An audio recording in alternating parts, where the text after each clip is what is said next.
Hello viewers, இன்னைக்கு நம்ம பார்க்க போறது One Piece episode 1098 part 1.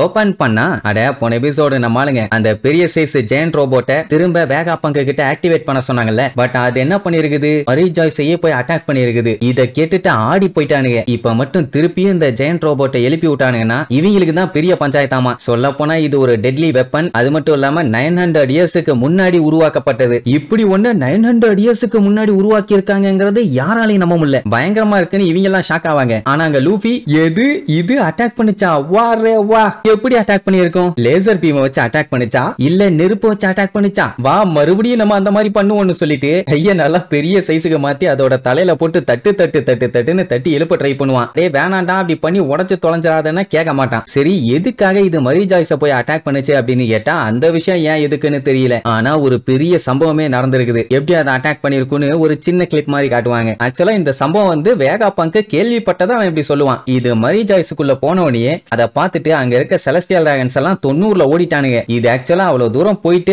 Attack எல்லாம் ஒண்ணும் பண்ணல. அட்டாக் பண்ண ட்ரை பண்ணும்போது இந்த மாதிரி பவர் டவுன் ஆகி அங்கேயே விழுந்துருச்சாமா. ஆனா அந்த டைம்ல இப்படி ஒரு டெக்னாலஜியை கிரியேட் பண்ணிருக்கிறது வந்து வேகாபங்க்குக்கே ஆச்சரியமா இருக்குது. இந்த மாதிரி டெக்னாலஜி எல்லாம் இப்பவும் சரி இதுக்கப்புறம் 200 வருஷம் கழிச்சு கொண்டு வந்தா கூட ஆச்சரியப்படுவாங்க. 900 வருஷத்துக்கு முன்னாடியே பண்ணிருக்காங்கன்னா இதெல்லாம் வச்சு பார்க்கும்போது இந்த ஜெயண்ட் ரோபோட் பேசாம இங்க தூங்கிட்டு இருக்கதான் பெட்டருங்கிற மாதிரி தோணும். இத பத்தி கம்ப்ளீட்டா வேகாபங்க் ரிசர்ச் பண்ணி பார்த்துட்டான். யாருக்குமே தெரியல இது எங்க இருந்து வந்துச்சு, எதுக்காக வந்துச்சு, ஏன் வந்துச்சுன்னு. வேர்ல்டு கவர்மெண்ட் என்ன பண்ணிட்டானுங்க, இந்த ரோபோட்டை கம்ப்ளீட்டா அழிக்க சொல்லியிருக்காங்க. ஆனா இப்படி ஒரு அதிசயத்தை பார்த்த எந்த ஒரு சயின்டிஸ்டா இருந்தாலும் அதை கண்டிப்பா பண்ண மாட்டான். அதனாலதான் வேகாபங்க்கும் இதை அழிக்கவே இல்லை. இங்க ஸ்கிராப் யார்ட்ல யாருக்கும் தெரியாம மறைச்சு வச்சிருக்கான். ஏதாச்சும் இதை பத்தி க்ளூ கிடைக்குமான்னு இன்னைக்கு வரைக்கும் தேடிட்டு இருக்கான். ஒன்னும் கிடைச்ச மாதிரி இல்ல. அண்ட் அது மட்டும் இல்லாம கவர்மெண்ட்டுக்கு இது இங்க இருக்குன்னு கூட தெரியாது. தெரிஞ்சா அவ்வளவுதான் தண்டனக்காதான். உடனே லூஃபி இருந்துட்டு நம்ம ஏன் இதை பிக்ஸ் பண்ண கூடாது, அவங்க கூட இருந்து ஹெல்ப் பண்றேன் வாங்க நம்ம சரி பண்ணலாம், அதுக்கப்புறம் வேணா இதை என்னோட ரோபோட்டா மாத்தி நான் ஆபரேட் பண்ணிக்கிறேன், என்ன ஓகேவான்னு கேட்ட உடனே போடா வெண்ணே அதெல்லாம் முடியாது நீர்வாரு. ஆக்சுவலா இந்த இடத்துக்குள்ள யாருமே வர முடியாது, நீங்க எப்படி வந்தீங்கன்னு தான் எனக்கே தெரியலங்கிற மாதிரி சொல்லுவான். ஏன்னா இந்த இடத்துக்கு வெளியில பாத்தீங்கன்னா செவுரு கட்டின மாதிரி இருக்குமாமா. அது மட்டும் இல்லாம இது ஒரு முட்டு சந்து, யாரும் வரணும்னு யோசிக்க மாட்டாங்க. நீங்க எப்படி வந்தீங்கன்னு கேட்ட உடனே நம்மளுக்கு தான் வந்து மாட்டிக்கிட்டு அதுக்கப்புறம் எப்படி வந்தோடனே தெரியாம உள்ள வந்தாங்களே. இப்படி நம்மளுக்கு பேசுற எல்லாத்தையுமே இவங்களும் கேட்டுட்டு இருப்பாங்க. ரோபின்லாம் ஆடி போயிட்டா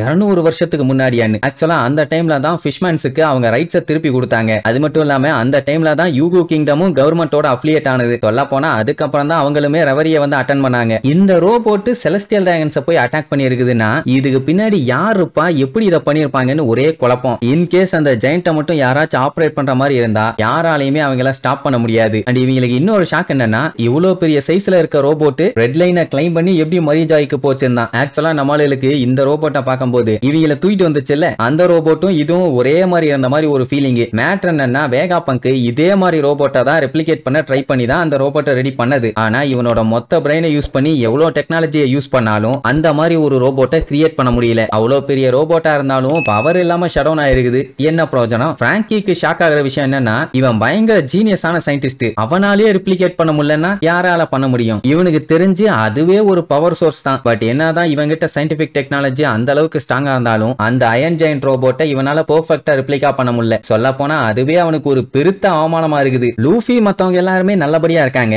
ஆமா அந்த பொண்ணு யாருன்னு இப்பதான் ஜுவல்லரி பாணியவே நோட் பண்றாங்க. இவங்களுக்கு பயங்கரமான ஷாக்கு. என்னன்னா இவங்க காப்பாத்தினது ஒரு குட்டி பொண்ணு, ஆனா அங்க இருக்கிறது ஜுவல்லரி பாணி. அது ஒரு குழப்பம். அப்புறம் வேகாபங்கோட மண்டை வேற டிஃபரெண்டா இருக்குதுல்ல, அது ஒரு கன்ஃபியூஷன். இன்னுமே ஜுவல்லரி பாணி பாத்தீங்கன்னா மயக்கத்துல இருந்து எந்திரிக்கல. அவருக்கு கவலை என்னன்னா குமா ஏதோ ஒன்னு சொல்லியிருக்கான் போல. அதை யோசிச்சு பார்த்துட்டு ஜுவல்லரி பாணியை நினைச்சு ரொம்ப கவலைப்படுவான். அதுக்கப்புறம் வேகாபங்க் ஏதோ ஒரு முக்கியமான விஷயத்த ஜுவல்லரி பாணிக்கு கொடுக்கணுமாமா. அதனால அதுக்கு நம்ம லூஃபி கிட்ட தான் ஹெல்ப் கேட்பாரு. மேட்டர் என்னன்னா இப்படி இவளை இங்க கூப்பிட்டுட்டு இவன் தான் வரணும்னு விதியில எழுதப்பட்டிருக்குது. அதனால நீ தான் நீ அந்த ஐலாண்ட்ல இருந்து நான் சொல்ற இடத்துக்கு கூட்டு போகணுங்கிற மாதிரி சொல்லுவாரு. அதே நேரம் சைபர் போல் ஆளுங்க ஆல்மோஸ்ட் எக்ஹெட் ஐலாண்டோட பக்கத்துல வந்துட்டானுங்க. பாத்தீங்கன்னா அவங்கள ஏகப்பட்ட சீபீஸ்டிங்க ரவுண்ட் கட்டிருச்சுங்க. எல்லாம் நம்ம வேகாபங்கோட ரோபோட்ஸ் தான். வேகாபங்க் அலோவ் பண்ணா மட்டும்தான் இவங்களால உள்ள போக முடியுமே தவிர மத்தபடி இங்கே தான் இருந்தாகணும். ஆனா அது மத்தவங்களுக்கு வந்திருக்கிறது சாதாரண ஆளுகள்லயே சைபர் போல் சுடுறதுக்கு தயாராகுங்க. ஏதாச்சும் எசக பொசகா வந்துச்சுன்னா இவங்கள ஒண்ணு கூட விடக்கூடாதுன்னு போட்டுத்தல ரெடி ஆயிட்டாங்க. இருக்கானுங்க. ஆக்சுவலா எக்ஹெட் வந்து கவர்மெண்ட்டுக்கு கீழ இருக்க ஒரு ஐலாண்ட் தான். அப்படி இருக்கும்போது நியாயப்படி அவங்க உள்ள வர்றதுக்கு இவங்க பெர்மிஷன் கொடுத்திருக்கணும். ஆனா குடுக்கல. அதனால கண்ணா பின்னான்னு அட்டாக் பண்ணி ஃபர்ஸ்ட் ஒரு பீஸ்ட காலி பண்ணுவாங்க. என்னப்பா இது லைட்டா அட்டாக் பண்ணதுக்கே காலி ஆயிருச்சு, என்ன ட்ரெயின் பண்ணி வச்சிருக்கான்னு கிண்டல் வேற பண்ணுவான். இப்ப என்னன்னா ஜுவல்லரி பாணி இந்த தீவுல இருக்கான்னு வேற அவனுக்கு தெரிஞ்சு போச்சு. அவளால இவங்களுக்கு எந்த யூஸும் இல்ல. அதனால வேகாப்பங்கோட சேர்த்து வழியில அவளை பார்த்தாங்கன்னா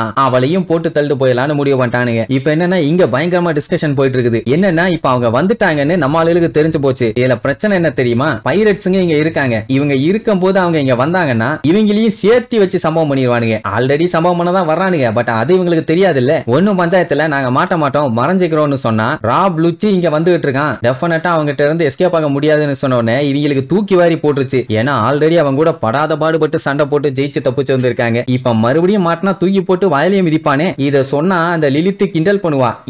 ஏன் பயப்படுறீங்க, நீங்க எல்லாம் சாக வேண்டியவங்க தானே. அவன் வந்தான்னா அப்படியே உங்க சைடு திருப்பி விட்டுருவேன். டெஃபினட்டா உங்களை சம்பவம் பண்ணிடுவான உசோப்பு வில்லுந்தடிச்சு ஓடுவான். ஆனா பாடி மட்டும் தான் ஓடுதே தவிர காலு மூவ் பண்ண மாட்டேங்குது. இவங்க தான் லாக் பண்ணி வச்சிருக்காங்களே. உசோப்பும் நமியும் பயப்படுவாங்க. பட் பிராங்கியும் சஞ்சியும் எங்களை விடுங்க, அவங்க கூட நாங்க சண்டைய போட்டு மண்டைய பொளக்குறோம் அப்படின்ட்டு வெறியோட சொல்லுவாங்க. இங்கதான் ஒரு பெரிய ட்விஸ்ட். என்னன்னா இவங்க கவர்மெண்டோட ஆளுங்க. ஆனா இப்ப ஷக்கா என்ன சொல்லுவான், டெரஃபிம்ஸ் அனுப்பி விட்டு வேர்ல்டு கவர்மெண்ட் இந்த தீவுக்குள்ள வரத தடுக்க சொல்லுவான். அதாவது நம்ம ஆளுகளுக்கு ஃபேவரா இப்ப பண்றாங்க. லலித்துக்கு சந்தோஷம் தாங்க முடியல. ஏன்னா ஷக்கா வந்து அவ்வளவு சீக்கிரத்துல எல்லாத்துக்கூடயும் சண்டை போடுன்னு சொல்ல மாட்டான். ஏன்னா அவன் ரொம்ப ரொம்ப நல்லவன். பட் இப்ப அவன் அப்படி சொல்றதுதான் ஆச்சரியமா இருக்குது. இப்ப என்னன்னா வேர்ல்டு கவர்மெண்ட் ஆளுங்க வெறிகுண்டு வந்துகிட்டு இருக்காங்க. இனி இதுக்கப்புறம் இவங்க சண்டையில யார் யார் மண்டை உடைய போகுதுன்னு அடுத்தடுத்த எபிசோட்ல பார்க்கலாம். டாடா.